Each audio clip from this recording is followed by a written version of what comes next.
கிறிஸ்துவுக்குள் மிகவும் பிரியமான தேவனுடைய பிள்ளைகளே, இந்த அனுதின மன்னா மூலமாக உங்களை சந்திப்பதிலே மிகுந்த மகிழ்ச்சி அடைகிறேன்.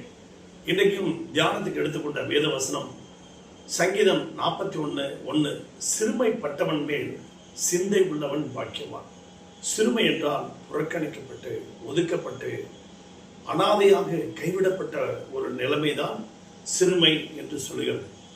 அருமையான தேவனுடைய பிள்ளைகளே, அப்படியாக ஒரு வாலிபன் ஒரு ஐடி நிறுவனத்தில் வேலை செய்து கொண்டிருந்தான். அப்பொழுது அவன் தினந்தோறும் போவான் வருவான். அப்படி வரும்போது ஒரு பெரியவர், வயதானவர், தாடியெல்லாம் வளர்த்துட்டு கிழிஞ்ச சட்டை போட்டுக்கிட்டு ஒரு கிழிஞ்ச வேஷ்டியை போட்டுட்டாங்க, உட்கார்ந்துருப்பாங்க.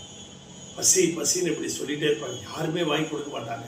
இந்த தம்பி போய் ஒரு 4 இட்லி வாங்கி வந்து டெய்லி கொடுத்துட்டு போவான். அந்த பெரியவர் அப்படியே அழுதுருவார். அப்படியே கொடுத்துட்டு போவான்.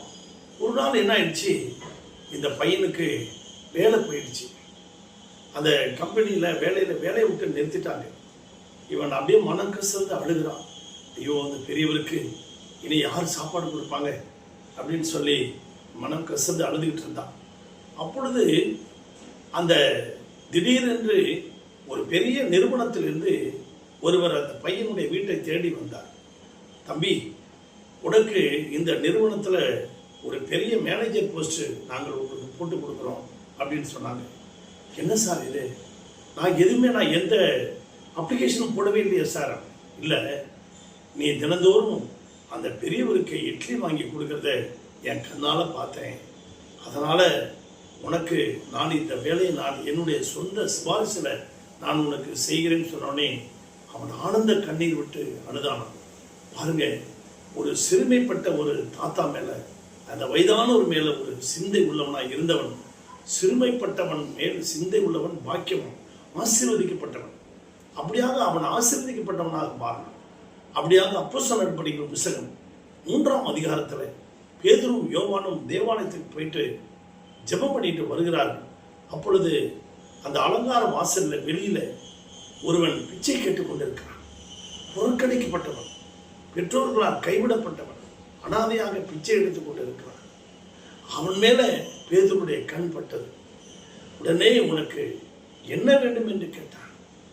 அங்கே அந்த இடத்துல அருமையான தேவனுடைய பிள்ளைகளே, ஆனால் வெள்ளியும் பொன்னும் என்னிடத்தில் இல்லை, என்னிடத்தில் உள்ள இயேசுவை உனக்கு தருகிறேன் என்று சொல்லி நசரேயனாகிய இயேசுவின் நாமத்தில் எழுந்து நட என்று சொன்னவனே அவன் நடந்து, அவன் எழுந்து, அவன் குதித்து அவன் தேவாலயத்துக்கு போனான். பிச்சை எடுத்து கொண்டிருந்தவன் மேல் ஒரு சிந்தை வந்தது பேதுருவுக்கு.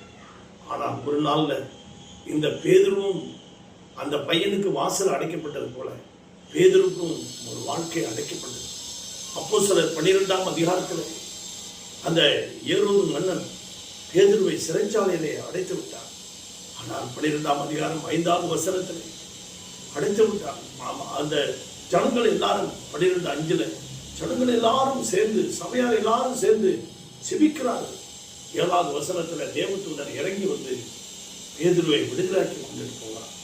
ஆம்பரியமான தேவனுடைய பிள்ளைகளை, அந்த வாலிபன் எப்படி பேதுரு அந்த பெரியவர் மேலே சிந்தை வைத்தானோ, இந்த பேதுருவும் இந்த பிச்சைக்காரன் மேலே சிந்தை வைத்தான். கர்த்தர் பேதுருவையும் விடுதலாக்கினார். இந்த சத்தத்தை கேட்டுக்கொண்டிருக்க உங்களையும் கர்த்தர் விடுதலாக்குவார்.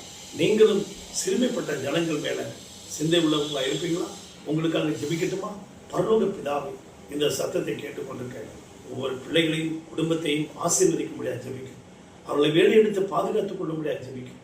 அவர்கள் தேவைகளை எல்லாம் சந்திக்க முடியாது ஜெபிக்கும். ஆசீர்வதி இயேசுவின் நாமத்தில் பிதாவே, ஆமென். God bless you.